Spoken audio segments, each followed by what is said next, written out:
आप सबको हेमंत पांडे का नमस्कार। आप देख रहे हैं इंदौरी न्यूज़ को और इनके दर्शकों को सबको बहुत बहुत बधाई। बहुत नमस्कार, इंदौरी न्यूज़ पर आपका स्वागत है। आइए नजर डालते हैं आज की कुछ खास खबरों पर।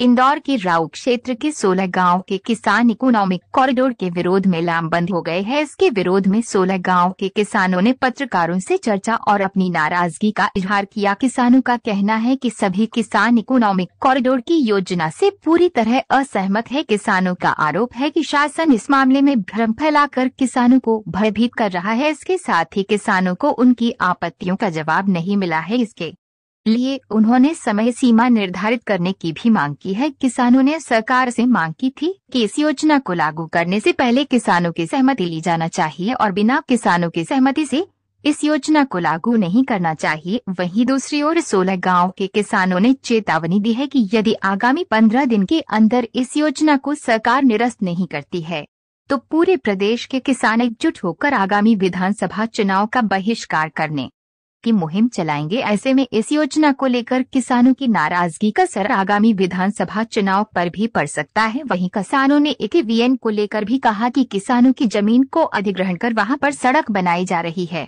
हालांकि 10,000 के करीब परिवार अपनी जमीन देने को तैयार नहीं है, क्योंकि अगर जमीन उनको दे दी तो आने वाले समय में उन्हें भूखा मरने की नौबत आ सकती है। कॉरिडोर जो एयरपोर्ट से सोनवाई तक जो बनाया जा रहा है 19 गाँव में, इसमें हमने आपत्तियां लगाई। उन आपत्तियों को ये अधिकारी लोग और ये इस बात पे हमारी खारिज कर दी और उसमें दे दिया कि हमने किसानों से बात कर ली, वो सब सहमत है।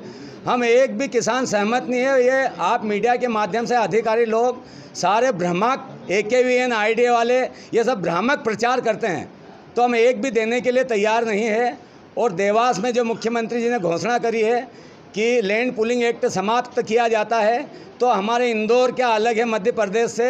हम ये पूछने आए हैं कि ये इसका साथ में और उसका बाद में अभी जो ये विधानसभा लगने वाली है, इसमें गजट नोटिफिकेशन करके जैसे हमको आपत्ति के नोटिस दिए थे कि आपत्ति लगाओ, वैसे ही जब ये बोल रहे हैं कि लैंड पुलिंग एक्ट समाप्त हो गया, तो हर पंचायत को और हर उस भूमि धारक को जिसको नोटिस दिया लिखित में क्यों नहीं देते।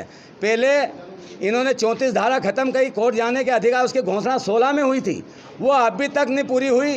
तो क्या चुनाव का फंडा है हमको घोरने की और करोड़ों रुपए की हमारी जायदाद छीनने का अधिकार हम नहीं देते हैं। हम इसलिए यहाँ आए हैं कि भ्रामक प्रचार बंद हो और मीडिया के माध्यम से इनको ये सूचना जाए कि भैया कोई देने के लिए ज़मीन अधिग्रहण जो 300-300 मीटर कर रहे हैं, एक भी किसान इसमें राजी नहीं है।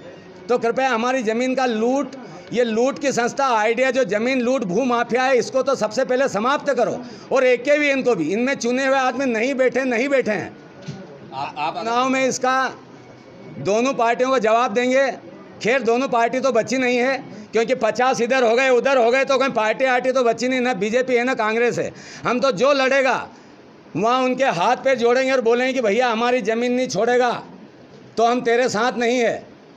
क्योंकि दोनों ही पार्टी के हमारे लोग हैं। 70% विधायक किसान की औलादें बैठी हुई वहाँ, लेकिन न जाने किसकी गोद में जाके बैठती है। जो भाव तो ठीक है, अंडा तो चला गया, लेकिन अब मुर्गी खाने की बात आ गई। भाव तो नहीं मिले किसानों को, अब उनकी ज़मीन हड़पने का काम चल दिया गया। 2000 के बाद में ज़मीनों के इंदौर के आसपास हर बड़े शहर के 100 गुना ज़्यादा भाव हो गए कॉलोनियों से लेकर कृषि भूमि के। और गाइडलाइन खाली 2 गुना बढ़ी। ये सारा काला धन, ये चिल्लाते सारा काला धन इसमें लगाने की कोशिश कर रहे हैं। और गुनस्सी गाँव के ऊपर आइडिया हड़पने वाला है। अगर आपकी बात नहीं मानी, किसानों से भी हमारी मीटिंग होने वाली है। हम इसी बात पे आए। और विरोध से क्या होता है साहब, ये सब समझते हैं, विरोध तो करेंगे, लेकिन हम ये चाहते हैं कि आप इस देश में और विरोध करने आएंगे तो अभी दे दिया है कि कुछ भी निकालोगे, वाहन रैली ये वो कुछ भी करोगे तो धारा 144, ये सब इनकी हट धर्मिता है। इनको मालूम किसान बेचारे को SDM और ये परमिशन देंगे ही नहीं। हर भर की ताज़ी खबरों के लिए बने रहिए इंदौरी न्यूज़ के साथ।